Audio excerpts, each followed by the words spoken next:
Good morning po. It's Saturday. It's my off from a tiring weekdays. Kaya medyo late po nagising at andito po ko ngayon sa labas garden ng isa kung saan ako nanuluyan.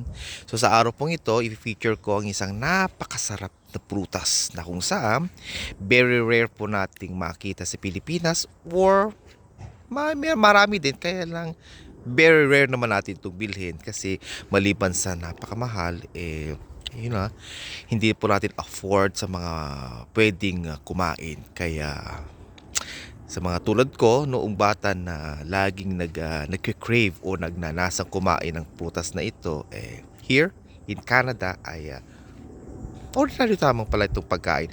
Parang isang mangga sa Pilipinas na tumutubo kahit saan.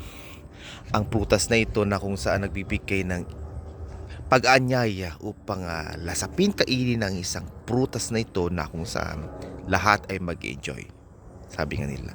So now I'm going to feature ito.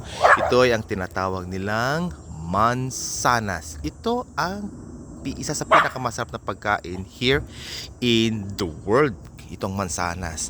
Ang mansanas na ito ay tumutubo kahit saang lugar dito sa Canada at parang ordinary prutas lamang ito na kung saan ito ay kahit sa daan. Naalala po nyo yung nag-features po ko nung nakaraan na kahit sa isang tabi ng daan ay namumunga o tumutubo ang mga pagkain or ang prutas na ito, mansanas. So it is a magpipinkish apple ito, although maraming klase ang mansanas.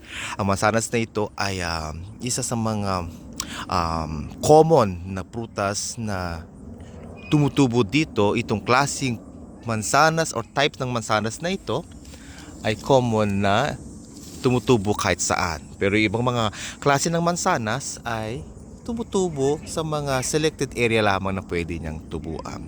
So sabi nga nila,